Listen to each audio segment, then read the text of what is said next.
अस्सलामुअलैकुम and welcome back to my channel learning with Hadiya. आज हम लोग करने वाले हैं PSY 611 की एथिकल इश्यूज इन साइकोलॉजी की असाइनमेंट नंबर 1। ये लेसन नंबर 5 से आई हुई है, तो इसको करने से पहले आप लेसन नंबर 5 ज़रा अच्छे से पढ़ लीजिएगा। तो क्वेश्चन की तरफ चलते हैं।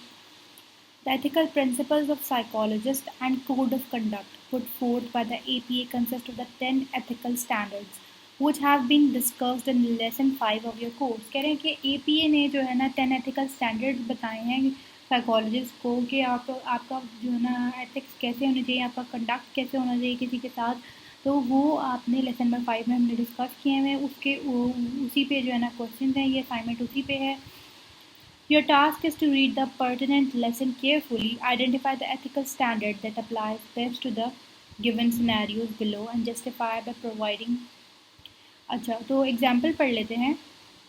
Professor Ahmed is reviewing an assistant professor's promotion application documents। Professor Ahmad क्या कर रहे हैं, एक अपने उनके असिस्टेंट प्रोफेसर हैं, उनसे छोटे हैं, उनके जो प्रमोशनल एप्लीकेशन डॉक्यूमेंट्स हैं उनको रिव्यू कर रहे हैं।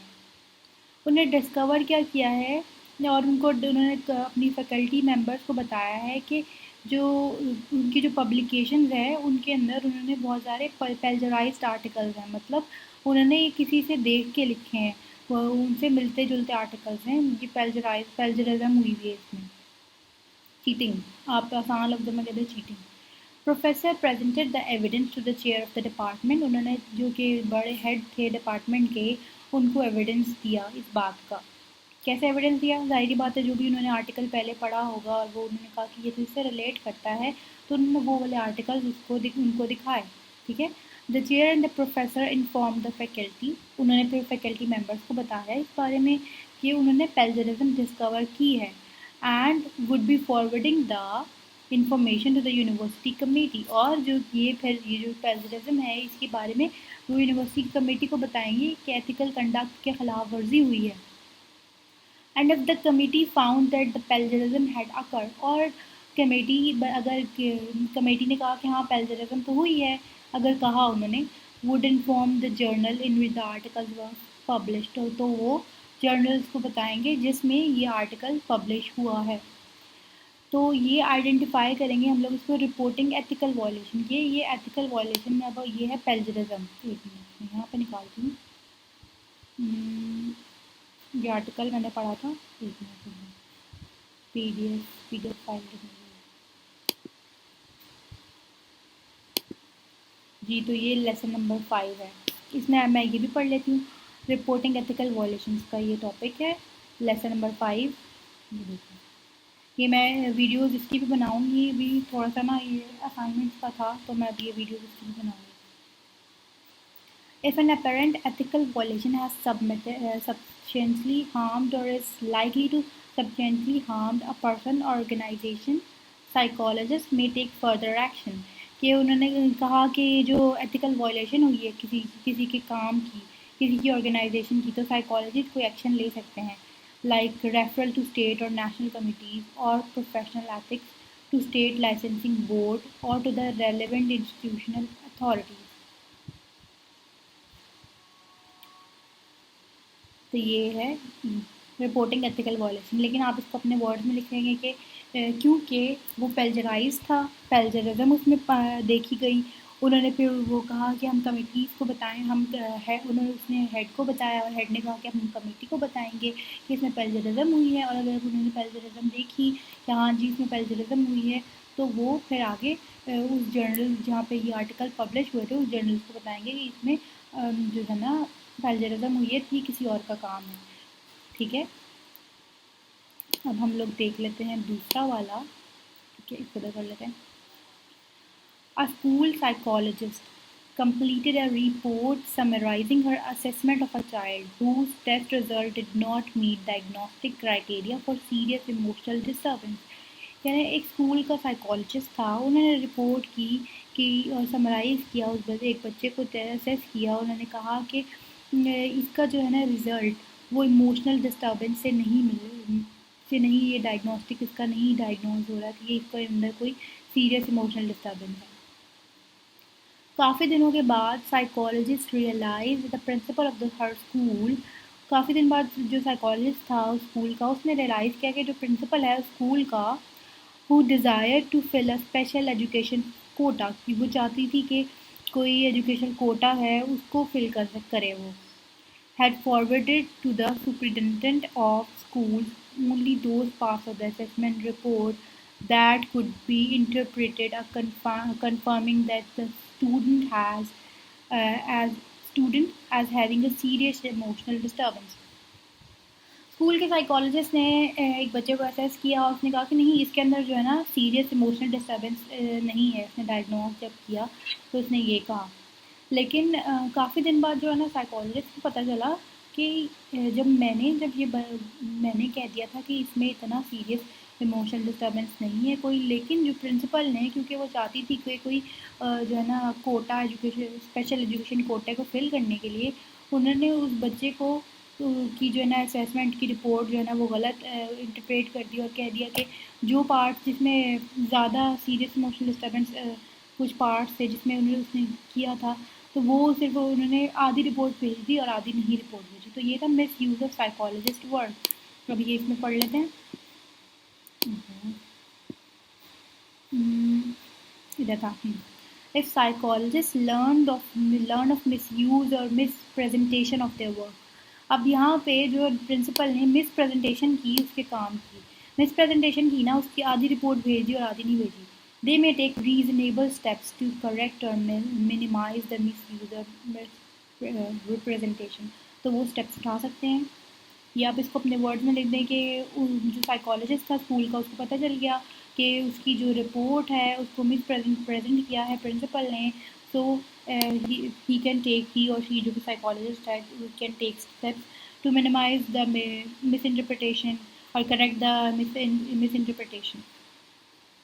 आगे आ रहा है, a research psychologist had recently completed an intervention study designed to improve parents-child interaction pattern। Research psychologist है, उसने एक इंटरवेंशन स्टडी की है, डिज़ाइन की है, ताकि वो पेरेंट और चाइल्ड का जो रिलेशनशिप है, इंटरेक्शन है सॉरी, उसको इम्प्रूव कर सके। और सारी इंटरेक्शंस जो थी उनको रिकॉर्ड किया गया। कुछ महीने बाद देखा गया, the psychologist received a request letter from CPS। CPS के थ्रू उनको एक लेटर मिला साइकोलॉजिस्ट को कि वो पार्टिसिपेंट की रिकॉर्डिंग दे हमें। After consulting university ethical committee, तो साइकोलॉजिस्ट ने क्या कहा कि उसने एथिकल कमेटी से जो है ना यूनिवर्सिटी की एथिकल कमेटी से कंसल्ट किया, और फिर साइकोलॉजिस्ट ने दोबारा CPS को लेटर भेजा रिस्पेक्टफुली, और उन्होंने रिफ्यूज़ कर दिया कि वो टेप्स जिसमें उन्होंने पेरेंट्स और चाइल्ड को रिकॉर्ड किया था वो नहीं दे सकते, क्योंकि कॉन्फिडेंशियलिटी का मसला है, प्राइवेसी का मसला है किसी की। वो उन्होंने मना किया था हमें रिकॉर्ड करने से पहले कि आप हमारा काम हमारा जो है ना किसी को नहीं देंगे। हमने ये पढ़ा है कि प्राइवेसी जो है ना, उसको प्राइवेसी को जो है उनका ख्याल रखा जाए, privacy and confidentiality. Psychologists have primarily obligation and take responsible precautions to protect the confidential information obtained through or stored in any medium recognizing the extent and। और तो उसने टेप से मना किया था ना, टेप देने से, ये देखें इधर लिखा हुआ है रिलीज द टेप्स, उसने टेप्स देने से मना किया था। उसने कहा था कि मैं टेप्स नहीं दूंगा क्योंकि मुझे कॉन्फिडेंशियलिटी का मसला है, मैं नहीं दे सकता टेप्स आपको। तो आप ऐसे इस तरह लिख सकते हैं कि जो साइकोलॉजिस्ट और रिसर्च साइकोलॉजिस्ट ने रिफ्यूज़ कर दिया टेप्स देने के लिए, क्योंकि कॉन्फिडेंशियलिटी का मसला था, उसको प्राइवेसी का मसला था, और उसने रिस्पेक्टफुली रिफ्यूज़ किया, ये नहीं कि बदतमीजी से रिफ्यूज़ कर दिया। आगे आ रहा है, psychologist with no prior education, training और supervised experience in neuro psychological assessment begin to incorporate a number of such instruments into the battery of test for elderly. एक साइकोलॉजिस्ट था जिसकी कोई एजुकेशन नहीं थी, कि ट्रेनिंग नहीं थी, उसको किसी ने सुपरवाइज नहीं किया था, उसने पहले कहीं काम नहीं किया, और उसने फ़ौरन से जाके जो है ना कोई एजुकेशन के बगैर न्यूरो साइकोलॉजिकल असेसमेंट शुरू कर दी, बूढ़े लोगों पर बैटरी टेस्ट ऑफ बैटरी का शुरू कर दिया उसने।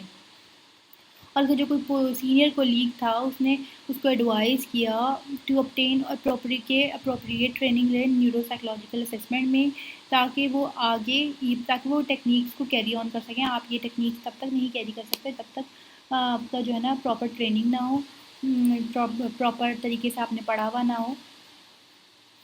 तो इसका था कॉम्पिटेंस था कि जब तक साइकोलॉजिस्ट की कॉम्पिटेंस ना हो, ट्रेनिंग ना हो, तब तक वो ये काम नहीं कर सकता। किधर गया ये boundaries of competence. It is impossible for psychologist to be competent in all areas. Psychologist भी एक इंसान है, ही और she is not an angel कि वो सारे काम कर सके। तो it is unethical to attempt to portray themselves as such. तो ये बड़ा गलत है कि आप अपने आप को ये पोर्ट्रे करें कि मैं तो बहुत अच्छा हूँ, मैं ये हूँ, मैं वो हूँ। अगर आप किसी चीज़ में ट्रेन नहीं हैं तो आप पहले अपनी जो है ना स्पेसिफिक एरिया में साइकोलॉजिस्ट की भी साइकोलॉजी की भी कितनी सब फील्ड होंगे, ठीक है। तो आप पहले उनमें अपनी जो है ना स्पेसिफाइड एजुकेशन लें, फिर आप जाके अपने क्लाइंट्स पे जो है ना परफॉर्म कर सकते हैं ट्रेनिंग प्रॉपर ट्रेनिंग के बाद। पर लास्ट आ रहा है a neurotic patient submitted a complaint to the APA. Neurotic जो पेशेंट है उसने एपीए को कंप्लेन की charging a neuropsychologist with misinterpreting the result of an assessment battery. और उसने कहा कि एक न्यूरोसाइकोलॉजिस्ट है, इसने रिजल्ट जो है ना सही इसको असेस करके सही रिजल्ट नहीं दिए और इनएक्यूरेट डायग्नोसिस किया है उसका and subsequent denial of disability. To fully respond the complaint complaint को रिस्पॉन्ड किया। साइकोलॉजिस्ट ने कहा कि psychologist needed to obtain the patient return release. उसने कहा कि मुझे जो है ना पेशेंट का रिटर्न जो है ना उसका चाहिए मुझे, तभी भी मैं आपको पूरी बात बता सकता हूँ। और पेशेंट ने जो है ना इसके ऊपर साइन करने से मना कर दिया है। फिर साइकोलॉजिस्ट ने एपीए की एथिक्स कमेटी को documentation the of his request to the client and had written refusal as well as the statement indicating how the client's refusal placed confidentiality limitations on his ability to fully respond to the committee's request के अब जो है मैं पूरी तरीके से respond नहीं कर सकता क्योंकि मेरे पर कॉन्फिडेंशियलिटी का केस बन सकता है। उसने मुझे प्राइवेसी का कि उसकी प्राइवेसी की मुझे रिस्पेक्ट करनी चाहिए, मुझे उसकी प्राइवेसी नहीं सबके सामने खुल कर बयान करनी चाहिए। तो मैं इसीलिए पूरी तरीके से उसकी रिपोर्ट सबके सामने नहीं पेश कर सकता। तो ये है कोऑपरेटिंग विद एथिकल कमिटीज़। इसका कहाँ है, मैंने मार्क किया था मेरे ख्याल में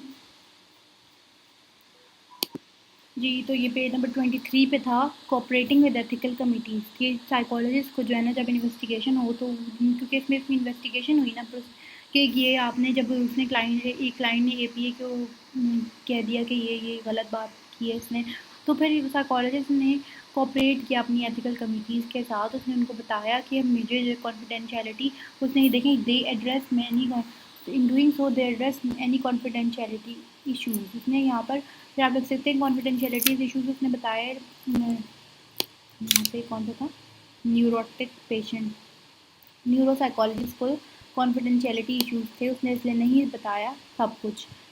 तो ये थी आज की असाइनमेंट, उम्मीद है आपको अच्छी लगी हो। मिलते हैं नेक्स्ट किसी लेक्चर में, ये लास्ट ही है ना। तब तक के लिए टेक केयर, अल्लाह हाफिज़। Please like share subscribe comment सब कर दिया करें। Thank you.